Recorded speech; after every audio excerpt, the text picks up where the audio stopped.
Territorio al aire, una mirada al Valle de Aburrá desde las investigaciones de científicos del CIATA.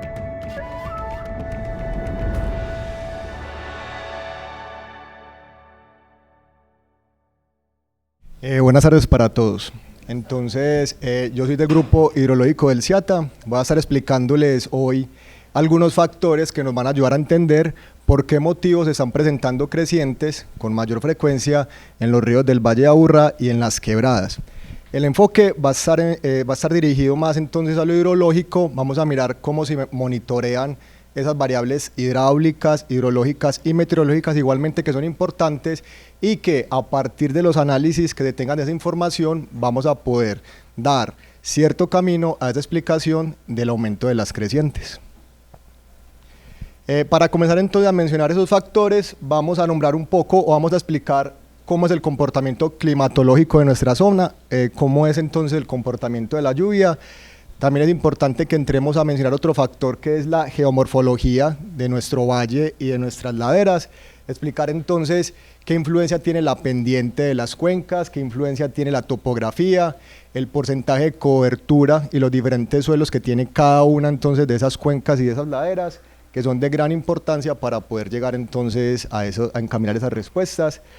También un factor muy importante a tener en cuenta es lo que se conoce como factores antecedentes o de humedad. Tener en cuenta entonces cómo es el comportamiento del suelo, cuál es la memoria de ese suelo ante esos eventos que se presentan de precipitación, e igualmente nombrar unos factores agravantes que son de importancia para que se presenten dichas crecientes. Acá tenemos el ejemplo, doblete por favor. Tenemos el ejemplo entonces en la estación 520 con la cámara de la estación Metro Acevedo, en el cual podemos apreciar que se encuentran entonces asociados eventos de precipitación con información de lluvia de radar, que lo voy a mencionar más adelante. Tenemos sensores de nivel que nos permiten medir en tiempo real cuál es el nivel que se encuentra del río en ese tiempo, y también tenemos entonces magnitudes de precipitación acumulada para poder conocer cuáles son los valores de precipitación que se presentaron en dicho evento. Comencemos a hablar un poco de esa parte climatológica para explicar entonces cómo es el comportamiento de la lluvia en nuestra zona. Nosotros nos encontramos en el trópico, nos encontramos entonces en una zona que está cubierta por una franja que se conoce como la zona de convergencia intertropical. Esta zona es una zona en la cual convergen los vientos alisios que vienen del polo norte y del polo sur. Esta convergencia lo que genera es que se presente en esa franja bajas presiones que permiten que asciendan vientos y que se forme la nubosidad. Esa nubosidad cuando se presenta, es la que genera que se presenten diferentes eventos de precipitación o de lluvias. La zona de convergencia intertropical no es una zona estática, es una zona que se está moviendo de sur a norte y de norte a sur. ¿Debido a qué? Debido a la traslación y a la rotación de la Tierra. Entonces, esa zona de acá, en el trópico, es una zona que va subiendo en los primeros 6 meses del año y baja de norte a sur en el segundo semestre del año. ¿Qué implica eso? Si ustedes pueden apreciar acá abajo, acá tenemos una gráfica que nos muestra el ciclo anual de precipitación de nuestra zona y que describe el comportamiento de la precipitación en la mayoría entonces de las zonas de Colombia, de nuestro territorio. Podemos observar entonces que tenemos 2 picos de precipitación, tenemos 2 puntos en los cuales se presentan las mayores precipitaciones, e igualmente tenemos entonces 2 partes bajas en las cuales se presentan las menores precipitaciones. ¿Cómo está relacionado esto con la zona de convergencia intertropical? Cuando la zona de convergencia intertropical se dirige de sur a norte y pasa por encima de Colombia, en ese momento que coincide con los meses de marzo, abril y mayo, es donde se presenta la primera temporada de mayor precipitación en nuestra zona. Sigue moviéndose hacia el norte y después, cuando vuelve y baja y se dirige de norte a sur y otra vez pasa por el territorio colombiano, se presenta entonces nuestra segunda temporada de lluvia. Entonces, como me imagino que han escuchado, o si no lo han escuchado, saben que tenemos 2 épocas secas y 2 épocas de lluvia. Esto es lo que se conoce como un ciclo anual bimodal de precipitación, que describe entonces nuestro comportamiento en la mayoría de los puntos del territorio colombiano. ¿Listo? Importante entonces, repito, tener en cuenta cuáles son los meses de mayor precipitación, que son entonces aproximadamente entre marzo, abril y mayo. El segundo época de mayor precipitación sería septiembre, octubre y noviembre, y los demás meses son unos meses un poco más secos. Entrando ya pues a una escala un poco menor, a nuestra área metropolitana, acá tenemos imágenes de información de precipitación de radar, en las cuales podemos apreciar que acá en el área metropolitana igualmente se cumple ese comportamiento de la precipitación. Vemos entonces acá, en el centro de estos círculos se encuentra el área metropolitana, y podemos observar que efectivamente en los meses de enero y febrero se presentan entonces, siguiendo esta escala de colores, con colores azules, menores valores de precipitación promedio, y los colores amarillos, naranjados y rojos, verdes, con mayores precipitaciones promedias mensuales. Podemos observar que en enero y febrero tenemos unos meses que son secos, relativamente secos.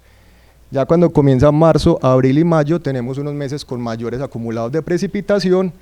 Volvemos a junio, julio y agosto con un poco menos de precipitación, y de nuevo en septiembre, octubre y noviembre vemos entonces que se presentan mayores acumulados de precipitación en nuestra zona, cumpliendo entonces con ese comportamiento bimodal de nuestro ciclo anual. También podemos disminuir un poco más esa escala temporal y podemos ir a observar también cómo es el comportamiento de la precipitación en una escala horaria. Entonces acá tenemos un ejemplo de una estación pluviométrica que se encuentra ubicada en la estación Santa Elena, en la cual también podemos analizar que no solamente existen algunos meses donde se presenta mayor precipitación, sino que también esa precipitación se distribuye en el día en unas horas determinadas. Entonces, nuestro ciclo horario de precipitación nos muestra que para esta estación, la estación Santa Elena, tenemos entonces mayores eventos de precipitación en las horas de la tarde, aproximadamente entre las 2 de la tarde y las 6 de la tarde, y mayores precipitaciones en la medianoche, más o menos desde las 10 hasta las 2 de la mañana. Y en las horas de la mañana no tenemos tantos eventos de precipitación, no tenemos tantas precipitaciones acumuladas. Acá tenemos entonces un gráfico bimodal esto es un gráfico que nos permite ver igualmente en el eje vertical los meses con mayores precipitaciones, y en el eje horizontal nuestro ciclo horario de precipitación. Es muy parecido a lo que mostramos acá, donde los meses de marzo, aquí están, abril, mayo y junio se presentan las mayores precipitaciones, teniendo en cuenta que los azules son menores y los amarillos y verdes mayores. Abril, mayo y junio mayores precipitaciones, septiembre, octubre y noviembre mayores precipitaciones, y en esos meses donde hay mayores precipitaciones, entonces tenemos las lluvias ubicadas en el día, en las horas de la tarde y en las horas de la madrugada. También es muy importante que debemos tener en cuenta de que nuestro clima no solamente se ve afectado por esa franja de precipitación, de ese movimiento de los vientos alisios, sino que también se ve afectada por fenómenos macroclimáticos, como es el fenómeno ENSO, que es el fenómeno del Niño, que lo hemos escuchado también mucho.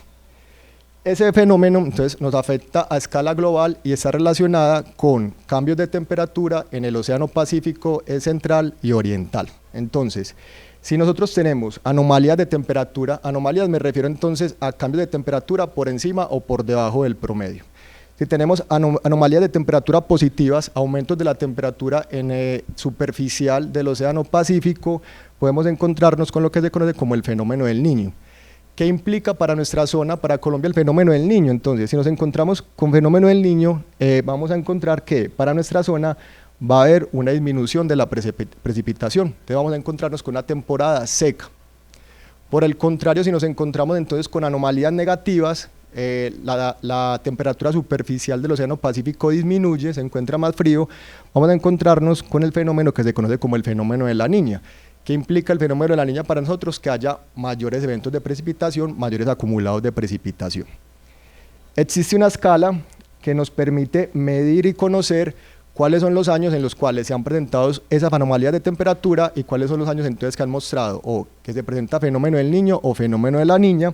Como podemos observar entonces, desde el 2020, 2021 y 2022, nos hemos encontrado con anomalías de temperatura negativas, se ha estado enfriando el Pacífico y en consecuencia, como les acabo de explicar, eso implica que los eventos y acumulados de precipitación estén aumentando en estos años, que es lo que hemos notado, que he escuchado muchas veces que dicen que llueve en Medellín todos los días, que no ha parado de llover, está muy relacionado entonces con este efecto macroclimático.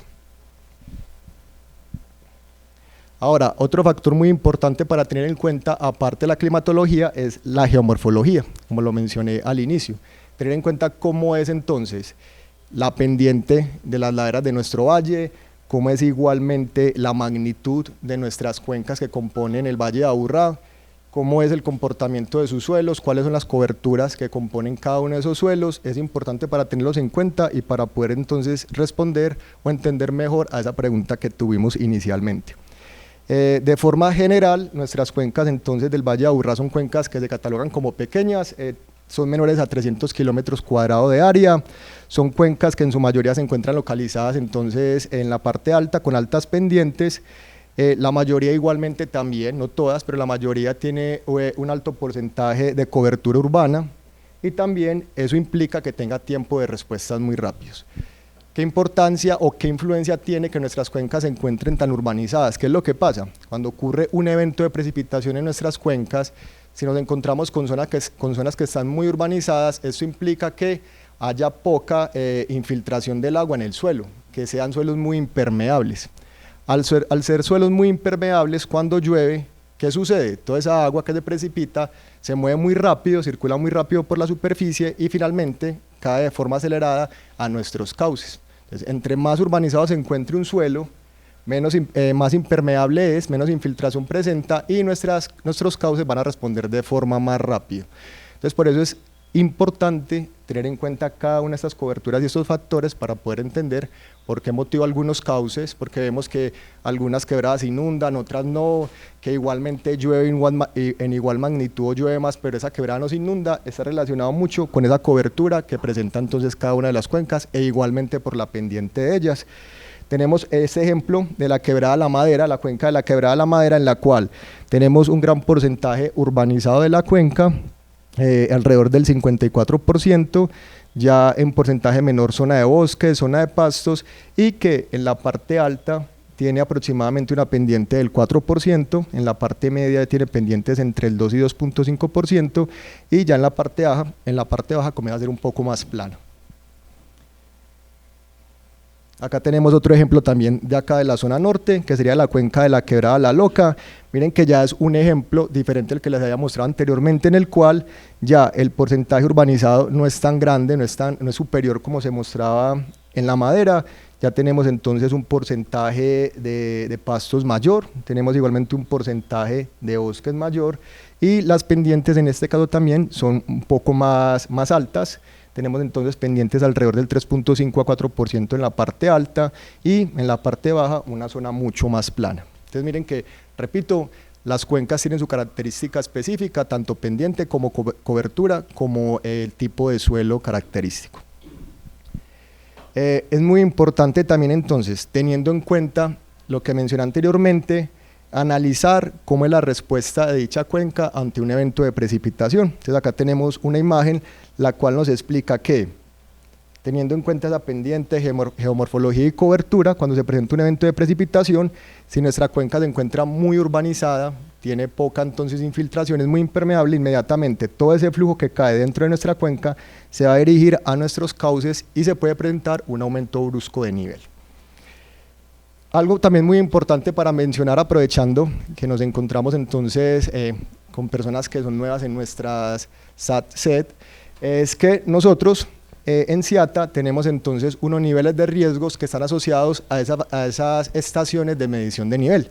Estas estaciones o estos niveles de riesgo corrijo, están caracterizados para cada uno de los medidores de nivel, o sea que son específicos para cada punto en el cual se encuentra el medidor de nivel. Y esas alturas de nivel de riesgo se calculan a partir de las características que se pueden observar en la cuenca y en la sección transversal del cauce, como cuáles, zonas por ejemplo que se encuentran cercanas a la urbanización, que se encuentran cercanas pues a las viviendas, zonas que se encuentran con vegetación, zonas que se encuentran descubiertas, zonas que se encuentran cercanas a la banca. Entonces repito, esas alturas de los niveles de riesgos están asociadas directamente a la estación y están asociadas a el comportamiento de la sección de ese canal en ese punto donde se encuentra la estación de medición. Algo también muy importante, otro factor importante para tener en cuenta es lo que se conoce como las condiciones antecedentes o lo que les mencioné que es la humedad del suelo. ¿Qué pasa? El suelo se comporta como una esponja, entonces el suelo, también dependiendo del tipo de suelo, absorbe en mayor o menor velocidad la cantidad de agua que se precipita. Entonces, ¿qué es lo que pasa? Que nosotros cuando tenemos un evento de precipitación, parte de esa agua que se encuentra en contacto con ese suelo comienza a infiltrarse, comienza a ser absorbida por el suelo y parte de esa agua comienza a recorrer por la parte de encima, o lo que se conoce como un recorrido superficial. ¿Por qué es importante tener en cuenta eso? Porque cuando los eventos de precipitación son muy seguidos, ¿qué es lo que sucede? Que el suelo, dependiendo de su composición, no tiene el tiempo suficiente para dejar recorrer toda esa agua que ha estado acumulando. Entonces, ¿qué pasa cuando el suelo se encuentra ya totalmente lleno de agua, que es lo que se conoce como un suelo saturado? Que el suelo va a actuar como si fuera una superficie impermeable. Ya nuestra agua no va a circular dentro de él, sino que va a circular por la parte encima y se va a convertir en escorrentía superficial. Es como si tuviéramos una zona urbana, por así decirlo. Entonces, como aparte del porcentaje de urbanización, nos podemos encontrar con un suelo que va a estar saturado debido a los diferentes eventos con alta frecuencia que se presentan, lo que va a pasar es que eso también va a ser un factor que va a aportar a que ese evento de precipitación genera entonces, dependiendo de su magnitud, que esa agua circule de forma muy rápida a nuestros cauces y que también se pueda presentar un aumento en el nivel del agua.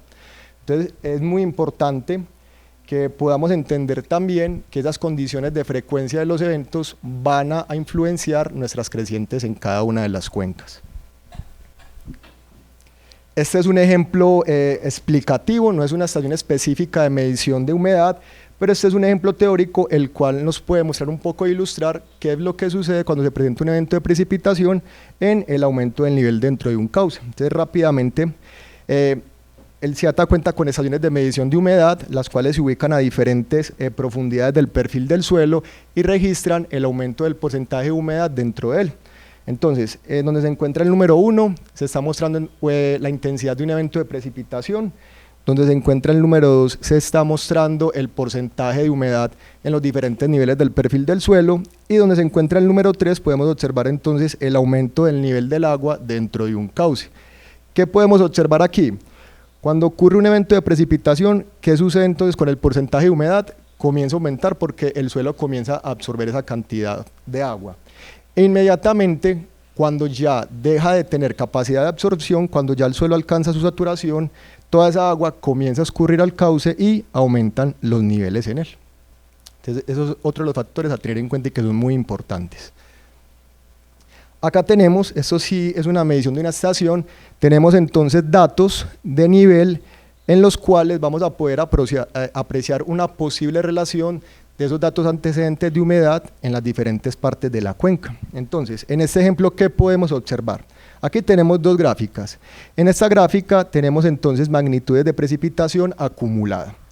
Esta línea azul que ustedes ven acá es una línea para esta estación en la cual se tienen entonces mediciones de 1288 eventos que van registrados desde mayo del 2012 a octubre, noviembre del 2021. Tenemos entonces 1288 eventos de precipitación registrados, los cuales, calculando su magnitud de precipitación acumulada promedio, nos registran esta línea azul. Tenemos dos bandas. Esta banda más corta es una banda que nos muestra los percentiles 25 y 75 de los datos, una parte estadística, y la banda más grande tenemos valores de percentiles 10 y 90. ¿Qué podemos apreciar acá entonces? Que para este evento máximo que sucedió en el 2021, el 4 de mayo, a las 8:30, nos encontramos con que para ese evento de precipitación se alcanzó aproximadamente una precipitación acumulada de 40 milímetros. Listo, entonces en esa estación teníamos unos datos promedios y el evento máximo alcanzado en esta estación es esta línea punteada que ustedes ven en la parte de arriba. Listo. Acá a la derecha tenemos una gráfica del nivel del agua en esta estación 93 del río Medellín, en la puente 33, en la cual tenemos entonces, al igual que como teníamos en precipitación, esta línea azul que nos muestra los datos promedios de nivel para esas mediciones que se tienen registradas, tenemos las bandas de los percentiles, y este evento de precipitación con esta acumulación nos registró para esta estación esta altura de aproximadamente 3.5 metros, donde se encuentra la estación de nivel, correspondiente entonces a dicho evento de precipitación. Listo, entonces este es el evento máximo con esta magnitud, se alcanzó a esta altura.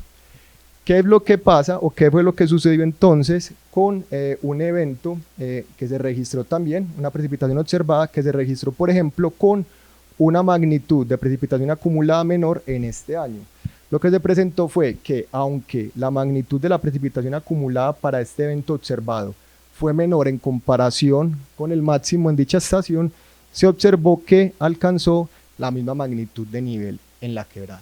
Entonces miren que es una pregunta que se puede plantear. ¿Por qué motivo, si no llovió en la misma cantidad, que en teoría debería estar relacionado, uno pensaría que está relacionado, por qué motivo si llovió menos en magnitud, por qué motivo se alcanzó el mismo nivel en el cauce? Y adicional a eso, si ustedes se dan cuenta, miren que esta punta en tiempo se encuentra entonces con mayor pendiente más cercana que esta. Entonces, no solamente alcanzó la misma altura, sino que esa altura la alcanzó en un tiempo menor, ¿cierto? Entonces, de ahí la relación en la cual nosotros buscamos igualmente con los datos del monitoreo para poder describir esas condiciones antecedentes que tanto están relacionadas con esos aumentos o con esas crecientes que se presentan en el río. Muy importante para poder hacer esos análisis que tengamos una red de monitoreo. SIATA tiene diferentes instrumentos de medición. Estos números que ustedes ven acá constantemente se están actualizando, entonces lo que se busca es tener una mayor cobertura, un mayor número de instrumentos. Entonces estos números que les doy acá están actualizados al momento de hacerse la presentación. SIATA cuenta con un radar meteorológico el cual nos permite conocer la distribución de la precipitación en el área metropolitana. Nos permite conocer entonces para las diferentes subcuencas cómo es el comportamiento de la precipitación ante diferentes eventos. También tiene sensores de nivel que nos permite relacionar esa precipitación con el aumento del nivel en tiempo real en ese punto en el cual se encuentran ubicados. Tenemos también sensores de velocidad del flujo en diferentes puntos de los cauces. Esto puede estar muy relacionado al comportamiento de la velocidad del flujo para cauces que se encuentran canalizados o que no se encuentran canalizados, que se encuentran descubiertos.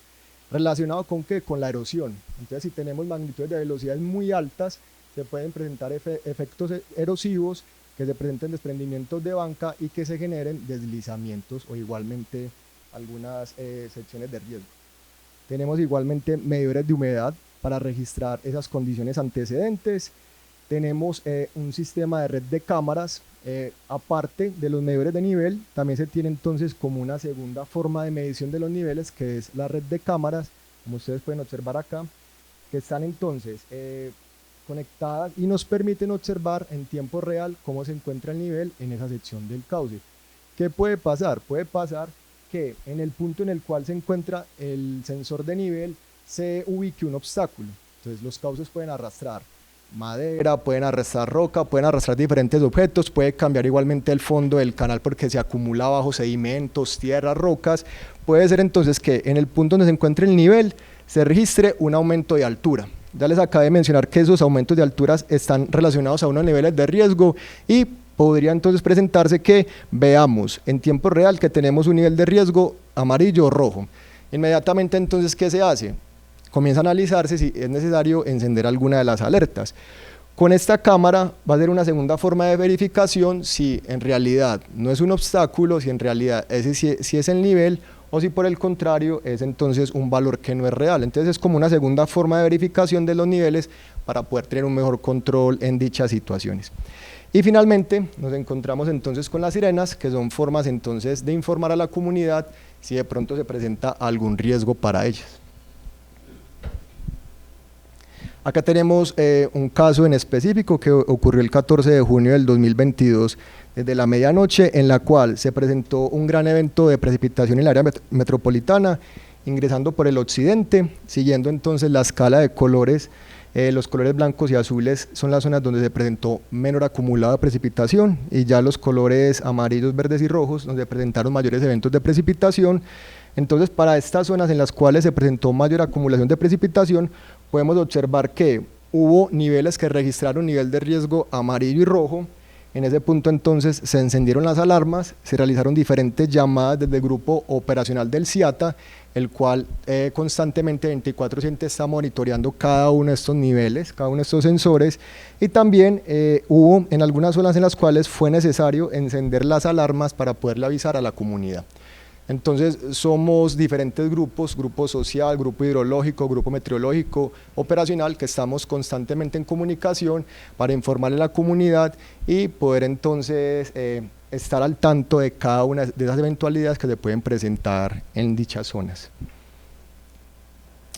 aparte del monitoreo con los sensores, también hacemos monitoreo en campo.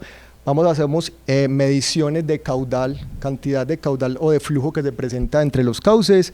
Hacemos mediciones de la sección transversal del canal. Vamos y ubicamos reglas, ponemos varillas para medir las alturas del flujo en diferentes secciones, que es lo que se conoce en hidráulica como batimetría.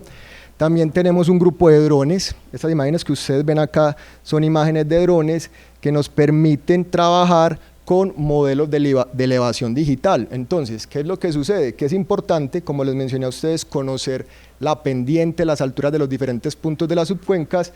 Con esos drones nosotros podemos obtener, aparte de la imagen, cuál es la ubicación y la altura de los diferentes puntos de la cuenca. Entonces podemos conocer las pendientes, cuáles son las zonas más altas, cuáles son las zonas más bajas y poder hacer un análisis más profundo de esa parte hidrológica. Tenemos también medidores de velocidad en punto, con el fin de poder encontrar unos valores matemáticos y numéricos que se conocen como unas curvas de velocidad o unas curvas de calibración. ¿Qué es lo que se hace?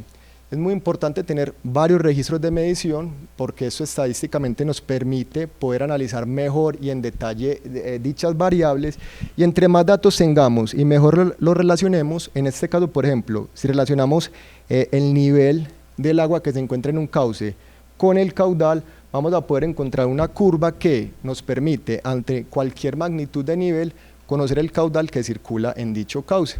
Entonces, con estas mediciones de aforos y batimetría, lo que buscamos es obtener unas curvas de calibración de nivel caudal en este caso, para poder entonces conocer, ante posibles eventos de precipitación y de nivel, cuál es el caudal que circula por ese cauce.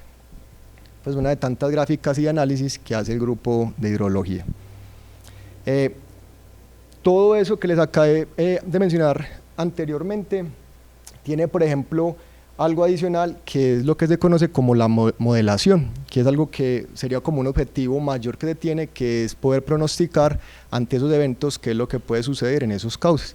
Entonces, esto como extra son unos ejemplos de un modelo conocido como IBER de modelación, que a partir de conocer, por ejemplo, coberturas y rugosidades en ese cauce en específico, que es la quebrada La Yurá en Envigado, conocer entonces la longitud del cauce, conocer el ancho de banca, vamos a poder introducirle eventos supuestos, pueden ser eventos que son entonces generados con diferentes magnitudes o eventos reales, y vamos a poder describir cómo posiblemente sería el comportamiento del cauce ante dichos eventos.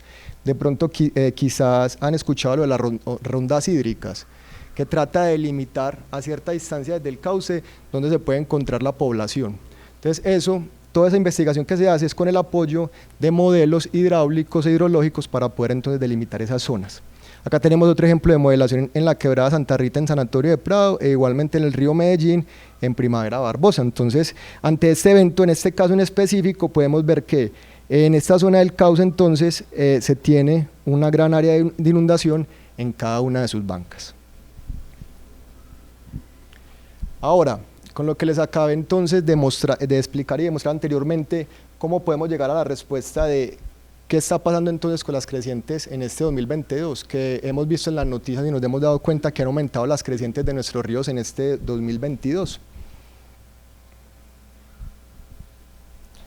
¿Qué es lo que sucede?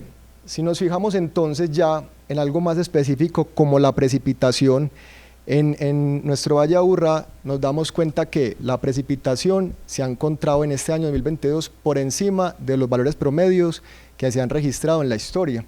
Entonces, desde mediados del 2020, 2021 y 2022 nos hemos encontrado con valores de precipitación superiores a 150 milímetros. Entonces, acá tenemos una línea que es nuestra línea promedio de todos los datos históricos que tenemos registrados. Nos hemos encontrado entonces desde el 2020 con unas precipitaciones acumuladas muy altas. Entonces, miren que en ese caso, como les había dicho, tenemos un efecto macroclimático, que es la Niña, que ha hecho que esas magnitudes de precipitaciones probablemente sean mayores. Acá tenemos igualmente entonces en esta estación de El Salado, la estación 18, entonces umbrales que nos muestran en este caso excesos de lluvia, igualmente se nos registran entonces mayores magnitudes del promedio, encaminándonos a eso, que desde el 2020 las precipitaciones no solamente han sido en mayor frecuencia, sino que ha sido también en mayor porcentaje acumulado. Acá tenemos dos casos específicos que también entonces nos ayudan a explicar esos más gráficos un poco más lo que les acabo de decir. Tenemos estaciones de nivel, esta medición entonces en la estación 99 que se encuentra ubicada en el río Medellín en la aula ambiental, una estación que tiene aproximadamente 10 años de datos históricos y en la cual entonces tenemos la línea azul, que es nuestra línea igualmente, que nos muestra el promedio histórico de niveles que se ha presentado en dicha estación para los diferentes meses del año. Listo. Tenemos una línea, igualmente tenemos pues nuestra banda de rango intercuartil, tenemos una línea punteada, una línea roja punteada que nos está mostrando cómo fue el comportamiento de los niveles en el año 2020. ¿Qué podemos observar? Comparando el 2020 con el promedio, repito, la del 2020 es la punteada roja. Podemos observar que para la primera época del año del 2020, los niveles en esa estación estuvieron por debajo del promedio, ¿cierto? Ya a finales, o mejor dicho, en el segundo semestre del 2020, como les mencioné antes con la precipitación, podemos observar que los niveles comenzaron a estar por encima del valor promedio, ¿cierto? Seguían estando alrededor de esta banda estadística, pero ya comenzaban a mostrar un aumento en dicho valor de nivel. Pasamos al 2021, que es esa línea roja continua. Nos damos cuenta que para el 2021, miren que aunque enero y febrero estuvo aproximadamente en el valor promedio, en los demás meses nos encontramos con niveles por encima del valor promedio. ¿Listo? Y ahora que pasamos hasta julio del 2022, como podemos observar esa línea discontinua roja, nos encontramos con valores por encima del valor promedio y muy por encima también del 2021. ¿Listo? Acá tenemos otro ejemplo también en la estación 90 Quebrada Doña María en el Colegio Campestre, donde se presenta aproximadamente el mismo comportamiento. Tenemos una banda azul que nos indica el nivel de altura promedio de todos los datos históricos. Para el 2020, la línea punteada entonces en el primer semestre nos encontramos con valores por debajo del promedio, pero a partir entonces del segundo semestre comenzaron a aumentar. 2021 entonces se encontraron por encima de ese valor promedio de nivel en la estación y 2022 muy por encima también de dichos valores promedios. Acá tenemos gráficas también muy similares que nos muestran y nos explican un poco más en detalle, en este caso para la estación Iguanal-Pesebre, ese comportamiento relacionado con la precipitación, el nivel y el número de ocurrencias decrecientes que se presentan entonces en dicha estación. Entonces algo muy similar a lo que les acabé de mostrar, comparando 2020, 2021 y 2022, nos damos cuenta que para esta estación, después del segundo semestre del 2020, tuvimos valores de precipitaciones por encima del promedio. En el 2021 igualmente, recordemos que la promedio es esa línea azul constante en el medio. En el 2021 tuvimos valores de precipitación ya por encima en todo el año del promedio, y en lo que va del 2022, más o menos hasta marzo, observen que la precipitación se siguió manteniendo por encima de la precipitación promedio histórica de todos los datos en esta estación. Eso también se vio reflejado en los niveles. Entonces, nuestro nivel promedio para esa estación es esta línea que está acá en el centro. Observemos que hasta aproximadamente el primer semestre estuvo por debajo el nivel promedio en esa estación, ya después del segundo semestre comenzó a subir. En el 2021 ya, aunque siguió por debajo al principio del 2021, a mediados del 2021 siguió subiendo y ya el 2022 observemos que los niveles han estado muy por encima de los datos históricos en dicha estación y la misma relación con el número de ocurrencias decrecientes. Es muy importante también hacer comparaciones de diferentes estaciones y de diferentes puntos, por lo que les dije también que cada cuenca actúa de forma diferente, pero comparándola con esta otra estación, que es la estación Río Medellín en Puente Fundadores, se observan comportamientos muy similares. Entonces, notamos que esos aumentos en la magnitud de la precipitación para los diferentes años están relacionados, posiblemente muy relacionados con esos aumentos en los niveles por encima del promedio e igualmente con el número de ocurrencias en los eventos. No es la misma magnitud, nos dábamos cuenta que para la estación anterior las magnitudes de niveles se encontraban, por ejemplo, muy por encima, no tan el promedio ni tan cercanas de esta estación, pero sí se encuentran en algunos puntos sobrepasando dichos niveles en los cauces. Y finalmente, es también muy importante mencionar unos factores agravantes que en algunos casos no están relacionados ni con lo meteorológico ni con lo hidrológico, pero que de igual forma tienen influencia en el comportamiento en las crecientes. Esos factores son, por ejemplo, factores geológicos. La noticia que vimos recientemente que se presentó un movimiento de masa el cual taponó una parte de la quebrada Doña María. ¿Qué es lo que genera eso? Si taponamos una parte del cauce, ¿qué es lo que sucede? Se acumula cierta cantidad del agua porque el agua no está circulando por el cauce. Entonces, ¿esto qué es? Un fenómeno geológico que no se puede controlar, correcto. Esto lo que genera es que haya cambios en los aumentos de nivel, que afortunadamente no generó un desastre mayor en la parte de abajo debido a la composición del suelo y como sucedieron pues los eventos, no se acumuló gran cantidad de agua, no hubo un taponamiento y no hubo entonces un movimiento de gran cantidad de agua, sino que fue circulando gradualmente, pero que es un efecto que genera que haya cambios de nivel que podrían entonces hacer que aumenten o bajen súbitamente.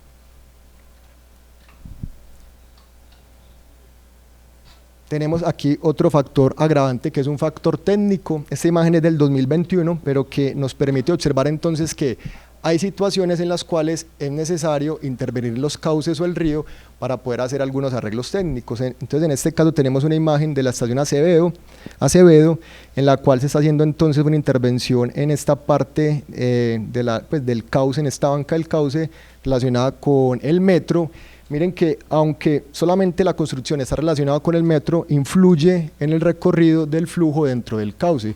¿Qué es lo que hace eso? Hace que haya un cambio en la sección del canal, que se presente una reducción del canal en ese punto y que tenga influencia en la altura del nivel del flujo que se presente para esa sección, e igualmente aguas abajo y aguas arriba.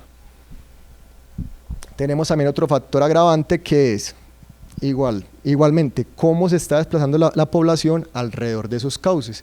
Entonces, si tenemos asentamientos de poblaciones que comienzan a acercarse a nuestros cauces o que en varios casos comienzan a desplazarlos y a cambiar la hidráulica de los cauces, estos factores también van a modificar el comportamiento hidráulico y cómo se comporta nuestro flujo ante diferentes eventos, y van a poder posiblemente aportar a que esos cambios del nivel del flujo sean entonces bruscos ante diferentes eventos de precipitación.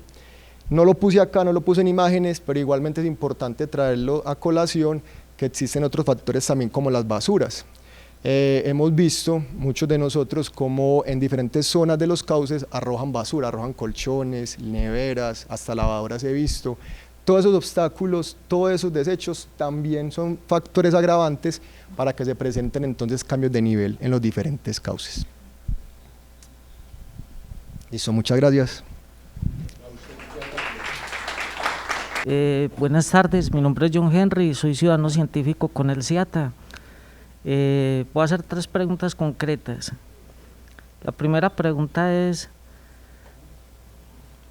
¿qué motiva el crecimiento de la niña? O sea, ¿qué variables anteceden para que la niña se esté acelerando? La segunda pregunta es: ¿cómo se modela esto? O sea, ¿cómo se podría a partir de estos datos en 20 o 30 años tener más o menos una previsión de los eventos que se están dando, y cómo se podrá atacar esa situación? Porque veo que anualmente está creciendo el fenómeno, pero entonces lo que tenemos que llegar a hacer es a prevenir hacia futuro. O sea, a partir de los datos de ahora, ¿cómo se podría modelar y tratar de evitar esos eventos hacia futuro para prevenirse en grandes catástrofes en el país, pues, y en la ciudad? Y la tercera pregunta es: ¿cómo impactará también la parte urbanística, o sea, la distribución urbanística a largo plazo, el crecimiento exponencial de la población? ¿Cómo jugará todo ese evento en la expansión de la ciudad hacia las zonas de las montañas? Pues porque hace unos años atrás en unas reuniones del CIATA nos comentaron que va a haber una expansión urbanística.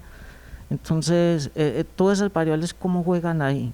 Les agradezco mucho. Bueno, aunque es una pregunta que está dirigida más como al grupo meteorológico, podría yo decir desde mi conocimiento, la primera pregunta es muy difícil saberla, de saber cómo esos pronósticos de cómo sería el comportamiento, digamos en este caso de la niña a futuro, sigue estando en estudio. Hay diferentes modelos que pronostican entonces de comportamiento y utilizan mucho estadística para poderlo interpretar, y está también muy relacionado con el cambio climático. Entonces, ante esa pregunta sí debo ser muy cauteloso, no es mi área en específico, no trabajo entonces en esa área, pero lo que sí he estudiado y tengo conocimiento es que no es tan fácil poder entonces como pronosticar esas magnitudes o esa ocurrencia de eventos de niño y niña. Eso por la primera pregunta. La siguiente pregunta de modelación. Mucho gusto, mi nombre es Santiago y pues entre más datos tengamos, siempre vamos a tener unas mejores modelaciones. Por ejemplo, las estaciones que mostraba el compañero, que ya tenemos 10 años, 11 años de registro, son en las que podemos tener mejores curvas de calibración, conocer más cómo se va a comportar una creciente a partir de determinada lluvia, qué velocidades va a coger el agua transportada por ahí. Pues eso es muy importante, tener como los datos de registros. Probablemente en 20, 30 años, con los datos que llevemos en CIATA, se van a poder hacer estudios incluso macroclimáticos de cambio del clima y todo eso, que por ahora son muy corto tiempo para ser tan ambiciosos en eso. Buenas tardes, mi nombre es Diver y bueno, esa es una pregunta muy interesante. Yo pienso que parte de la pregunta está mostrada como en las diapositivas, y en lo que consiste es que básicamente esa transformación que se está haciendo de nuestra área metropolitana, de nuestro municipio y los demás municipios que pertenecen al área, ha estado muy enfocada a esa expansión urbanística, perdón. Entonces, si nosotros hacemos un recuento de esa expansión urbanística que se ha dado en las últimas décadas, vemos que ha sido una expansión muy alta y que se pronostica en el tiempo que va a seguir aumentando, especialmente hacia las partes de ladera. Entonces hay varios factores, lo que decía Carlos en cuanto a la geomorfología que tiene el valle, y si eso lo unimos a esta expansión urbanística, lo que vamos a estar generando es que una mayor generación de escorrentía, es decir, de flujos de agua en la superficie, y eso a su vez lo que va a causar es que el caudal que se esté generando en las diferentes microcuencas y al final en nuestro río principal, que es el río Medellín, pues sea mucho mayor. Entonces aquí hay una invitación también a analizar este problema desde la planificación urbana, que no tiene que ver solo con la parte hidrológica, sino que también tiene que ver desde lo social, tiene que ver desde cómo estamos gestionando nuestro territorio, los planes de ordenamiento, etcétera. Hay muchas figuras que tenemos que entrar a analizar para poder entonces coordinar un desarrollo sostenible que permita entonces darle un manejo prioritario y adecuado a este fenómeno y a este problema que nos está aquejando. Compañero, muy buenas tardes, compañeros y compañeras. Entonces, yo también vengo del sur, de Caldas, barrio Andalucía. Yo quiero pedir a los compañeros que nos coordinen a nosotros qué se puede hacer en la quebrada La Corrala. ¿Qué pasa con esa quebrada? Y yo escuchando ahora que decía el compañero que muchas veces comienza el cauce en el normal y se encuentra con una especie de esponjilla o una esponja y ahí se chupa bastante agua. Pero en el sector de nosotros sucede un problema distinto. Caldas tiene 3 quebradas que tienen historia, que es La Valeria, Mandalay y Andalucía. Y actualmente, digamos que llueve en todo Caldas a la redonda, fuerte. Crecen Mandalay y La Valeria. Y Andalucía es dormidita. No se ve una creciente, no se ve nada. Inclusive, esa fue una de las razones por el cual nosotros le pedimos al CIATA que nos colaboraran con ciertas cosas. Nos pusieron dos alarmas, tenemos cámara y tenemos, ¿cómo se llama el medidor debajo del puente? El sensor. Ese sensor no hace nada por la sencilla razón de que la quebrada no crece. Las cámaras sí muestran cuando están los compañeros de las manos criminales haciendo daños adelante. Y las cámaras y los alarmas no funcionan porque la quebrada va dormida. Entonces, eso sí nos preocupa. ¿Por qué razón? ¿Por qué esa quebrada no crece en medio de ese aguacero y la quebrada baja despaciocito? Yo quisiera que nos colaboraran con eso para nosotros estar más tranquilos. Porque de 100 casas más o menos que hay a la orilla de la quebrada, todos estamos preocupados. Y me dicen a mí, Conrado, ¿qué hacemos?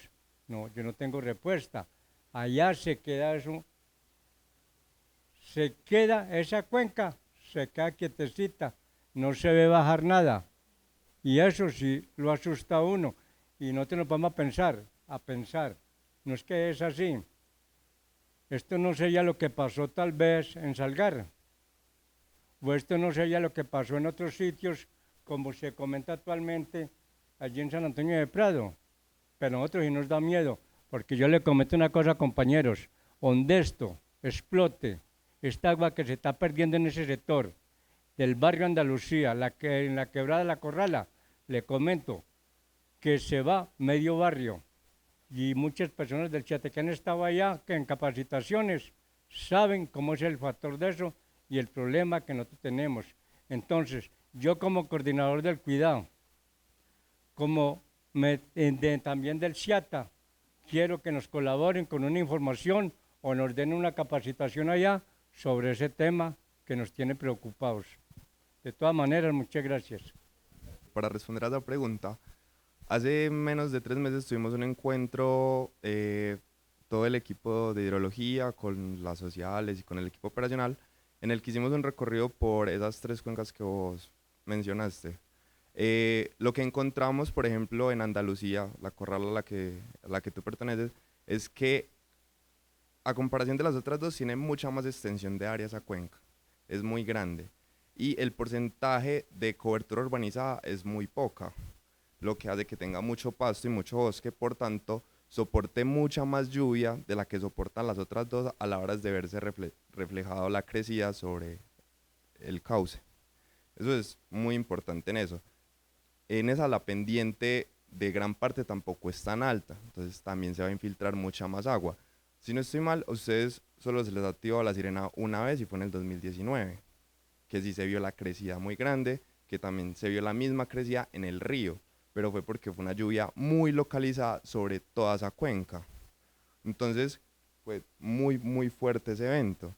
Entonces lo que pasa con la Corrala es que necesita eventos muy fuertes, muy localizados, que no son muy comunes, aparte porque está ubicada en la parte oriente del municipio de Caldas, y las otras dos cuencas, la Valeria, están un poco más centradas, y en esa parte pues llueve un poco menos, tiene más capacidad, o sea, todas las condiciones son ideales para que la creciente no se suba como se va a subir en las otras dos.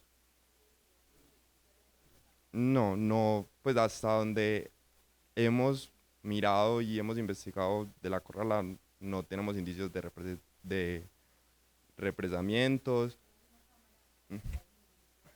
Sí ha tenido movimientos en masas, pero es normal en una zona tan boscosa, en pendientes tan altas, pues estamos en el valle donde todos los municipios y todas las cuencas tienen al menos un movimiento más activo, que pues no significa y no representa un riesgo como el que mencionabas de Salgar. Área Metropolitana del Valle de Aburrá. Futuro sostenible.